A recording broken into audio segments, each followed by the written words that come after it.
Video ini aku buat khusus kepada Pak Jokowi, karena aku mau curhat nih, Pak. Pak, Bapak kan udah tahu kan kita baru aja kena serangan hacker dan diminta 131 miliar, Pak. Di pusat data nasional kita. Pak, supaya Bapak tahu ya. Aku sudah tahu serangan ini akan terjadi sejak 19 Maret 2024. Ini dia buktinya, Pak. Ini ada laporan bahwa akan ada serangan besar-besaran, serangan cyber besar-besaran. Aku ada buat 2 video yang dimana katanya akan ada serangan di perbankan Indonesia dan data Indonesia. Dan kejadian kan, Pak. Terbukti kan, Pak. Dan supaya Bapak tahu, nggak ada yang peduli tentang kejadian yang sudah aku prediksi tersebut, Pak. Bapak ingat masih Bank Syariah India di Konoha sana yang kejebolan itu? Pasti akan terjadi lagi, Pak. Karena apa? Karena pemimpin yang Bapak pilih menghandle data Indonesia itu tidak kompeten. Mungkin nggak tahu apa-apa soal teknologi gitu loh, Pak. Maaf, aku harus ngomong keras nih, Pak. Pilihlah anak-anak muda yang ngerti teknologi, jangan bapak-bapak yang udah tua, baby boomers, yang nggak tahu soal apa-apa dan Bapak harus milih dia karena politik gitu loh, Pak. Aku udah kasih tahu tentang perbankan di Indonesia itu akan kejebolan. Dan benar terjadi. Dan mau berapa kali lagi kejebolan dan uang masyarakat itu hilang supaya Bapak mengerti. Dan supaya Bapak nangkap betapa bahayanya data ini jebol gitu loh, Pak. Ini aku kasih tahu ya, Pak ya.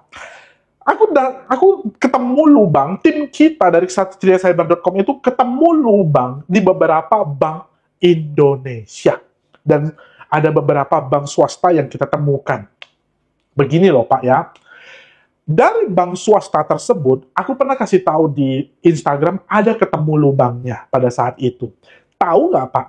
Besoknya, bos besar dari bank itu menghubungi saya pribadi dan tim kita pribadi dan diundang dan kasih tahu, coba jelaskan di mana lubang tersebut dan kita jelaskan dan kita perbaiki sama-sama. Dan sampai saat ini hanya butuh waktu 7 harian masalah itu kita selesaikan dan bank tersebut nggak bisa dijebol lagi. Tapi bank yang plat merah ini, Pak, aku nggak berani kasih tahu, karena kalau aku kasih tahu, mungkin besok aku bisa jebol masuk penjara.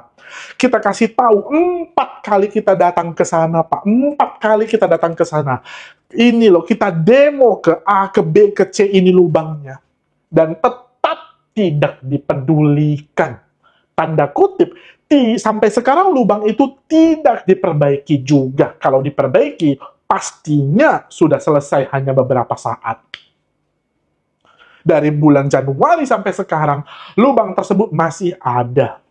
Kalau Bapak mau, kita dengan senang hati, tim kita akan senang hati demo kepada Bapak Jokowi. Ini bahayanya. Bapak tentukan sekali apakah saya hanya ngomong bacot atau benar lubang ini akan bisa dimanipulasi, Pak.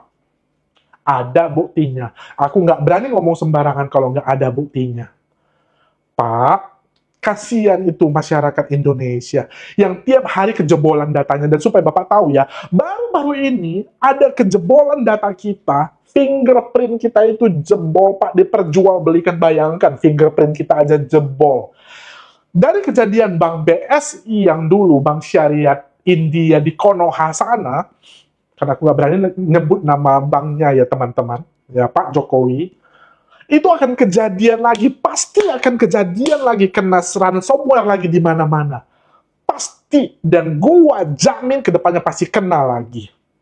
Kenapa? Karena gua udah prediksi tanggal 19 Maret itu pun nggak ada yang pedulikan gitu loh. Itu cukup viral itu, 6-7 juta 7 juta itu videonya itu dilihat, itu pun tidak dipedulikan. Aku kasih tahu ya, Pak ya.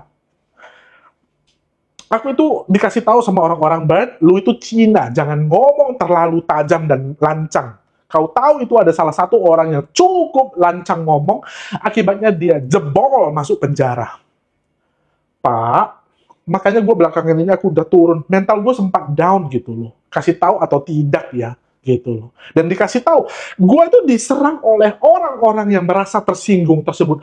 Dia nyerang dengan ribuan buzzer yang setiap saat nyerang Instagram gue. Dan gue itu katanya mau dibunuh lah, inilah itu. Gue kasih tahu sama kalian masyarakat Indonesia dan Pak Jokowi, Pak, tiap hari aku dapat email orang yang kehilangan uang, Pak, bapak-bapak, ibu-ibu, oma-oma, bahkan ada yang orang muda. Yang gue sedih itu adalah oma-oma, bapak-bapak tersebut kehilangan uang dan mereka itu nggak tahu mau ngapain gitu loh. Dan dia minta, Pak Bet, nak, kembalikan uang bapak. Gue bisa apa, Pak, gitu loh.